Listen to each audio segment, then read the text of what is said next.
Opowiemy Wam historię spotkania z niezidentyfikowanym obiektem latającym.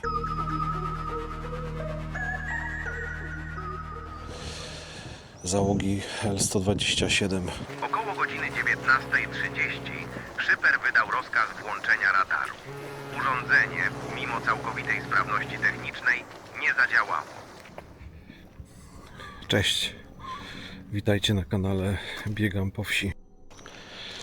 Dzisiaj dotarliśmy do portu, helskiego portu.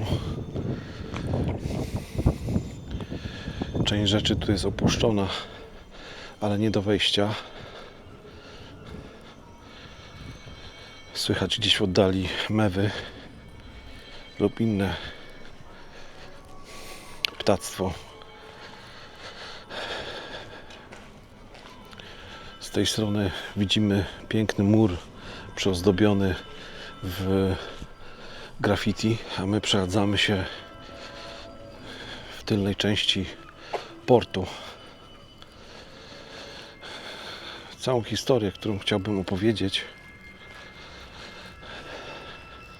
nie da się zmieścić w kilkuminutowym filmie. W roku 1979 jeden z kutrów rybackich o nazwie HL-127 miał spotkanie z niezidentyfikowanym obiektem latającym, właściwie dwoma bądź trzema obiektami. Rybacy na kutrze widzieli 3 bądź 2 pulsujące na czerwono bądź pomarańczowo punkty. Po kilkudziesięciu minutach z prawej burty załoga dostrzegła 2 obiekty świecące intensywnym czerwonym światłem. Cała załoga była bardzo podenerwowana, ponieważ wszystkie mechanizmy zostały zupełnie zatrzymane. Wszyscy stali bez ruchu i przypatrywali się tym punktom. Nie wiedzieli, co to tak naprawdę jest. Później obiekty zniknęły, a tuż nad powierzchnią wody, bezpośrednio przed dziobem kutra, pojawiła się pulsująca, jaskrawo-czerwona kula wielkości dużej piłki. Wypłynęli tak, jak każda z tych łodzi wypływa codziennie rano, w zależności od połowu. Muszą mieć gigantyczne sieci. I to wszystko tutaj, ta wciągarka to wciąga. Pewnie tutaj to wysypują, nie? Tak. Jakoś sortują. Bardzo ciężka praca. No. Trzeba wstać o 3:00, 4:00 rano, No przygotować sieci, sprawdzić prognozę pogody i wypłynąć. i wypłynąć. I wrócić, kiedy się złowi. To też nie wiadomo o której. Jak jest branie, to wypływają po 2 razy. Szyper próbował wykonać manewr ominięcia obiektu i nakazał ostry zwrot. Niezależnie od tego, jak kuter manewrował, tajemnicza kula przemieszczała się wraz z nim, uporczywie blokując drogę i utrzymując się bezpośrednio przed dziobem jednostki.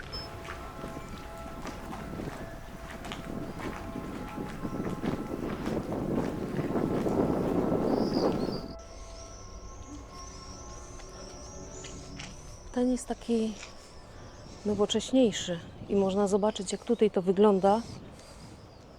To miejsce, gdzie wyciągają sieci. No tak. I cały czas buja.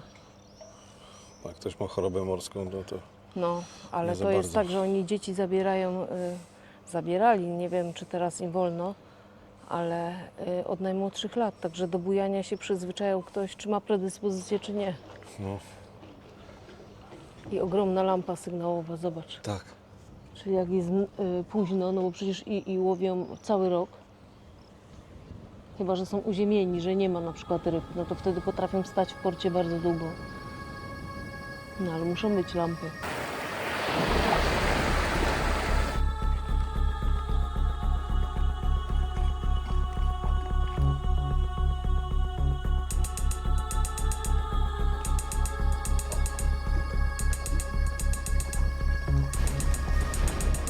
Po kilkunastu minutach asysty obiekt nagle uniósł się w górę z ogromną prędkością i zniknął, a urządzenia elektroniczne na kutrze natychmiast wróciły do normy.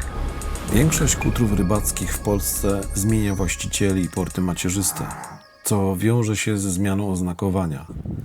Kuter Hel 127, znany również pod nazwą własną Heimat, po latach zmienił port bazowania na Władysławowo i otrzymał nowe oznaczenie taktyczne WLA 127. Niestety końcowa historia tej jednostki jest tragiczna i kryje kolejną, tym razem bardzo realną tajemnicę. Stalowy kuter o długości ponad 25 metrów i nośności 93 ton, zbudowany w 1972 roku w niemieckiej stoczni Neindorf-Osti-Eberswerft, w 2006 roku został odkupiony przez polskiego armatora, rodzinną spółkę z Władysławowa. 27 kwietnia 2009 roku kuter wyszedł w morze z portu w Darłowie na połów Szprota w okolicy duńskiej wyspy Bornholm. Warunki pogodowe były umiarkowane. 30 kwietnia nad ranem kontakt z jednostką nagle się urwał. Duńskie służby ratownicze odnalazły na wodzie pustą tratwę ratunkową z napisem WLA 127 Heimat.